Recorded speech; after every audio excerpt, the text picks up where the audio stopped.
Hello, dear listeners, and welcome to another episode of our podcast. Today, we're going to delve into the world of organic gardening.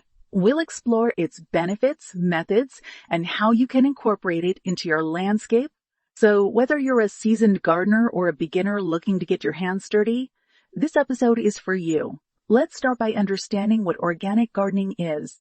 Organic gardening is a method of gardening that relies on natural processes and materials rather than synthetic chemicals and pesticides. It's about working with nature, not against it, to create a healthy and sustainable garden ecosystem. Now, why should we consider organic gardening? Well, there are several reasons. First, it's better for the environment. Synthetic fertilizers and pesticides can contaminate our water, air, and soil and harm beneficial insects and wildlife. Organic gardening, on the other hand, uses natural materials that decompose and enrich the soil, promoting a healthy ecosystem. Second, organic gardening is better for our health. Many synthetic pesticides have been linked to health problems, including cancer and neurological disorders. By avoiding these chemicals, we can reduce our exposure to these potential health risks. Third, organic gardening can produce healthier, tastier fruits and vegetables. Many gardeners swear by the superior taste of organic produce, and studies have shown that organic fruits and vegetables can have higher levels of certain nutrients than conventionally grown produce. So, how can you start your journey into organic gardening? Well, it's not as complicated as you might think. Here are some basic steps to get you started. First, start composting. Composting is a process that turns organic waste, like kitchen scraps and yard waste, into nutrient-rich soil. It's a great way to recycle waste and provide your plants with the nutrients they need to thrive.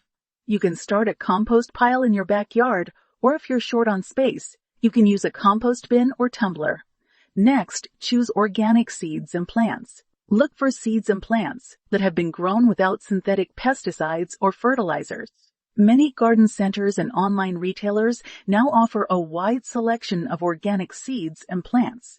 Then use organic soil amendments. These are materials that you add to your soil to improve its structure and fertility.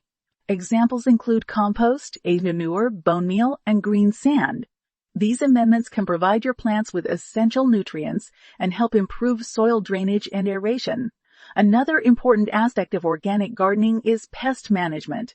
Instead of reaching for a bottle of synthetic pesticide, try using organic methods to control pests. These can include hand-picking pests, using barriers and traps, attracting beneficial insects, and using organic pesticides. Finally, practice crop rotation and companion planting. Crop rotation involves changing the location of your crops each year to prevent the buildup of pests and diseases. Companion planting involves growing certain plants together to benefit each other. For example, marigolds can repel certain pests, so they're often planted next to susceptible crops. Organic gardening is a journey, not a destination. It's about learning and adapting, experimenting and observing. It's about developing a deeper connection with the natural world and becoming a steward of the environment. It's about growing healthy, delicious food and sharing it with those you love. So why not give organic gardening a try? You might be surprised by what you can achieve with a little patience, perseverance, and a lot of love for the earth. That's all for today's episode, dear listeners. I hope you found this discussion on organic gardening enlightening and inspiring. Remember, every small step towards organic gardening is a step towards a healthier and more sustainable world.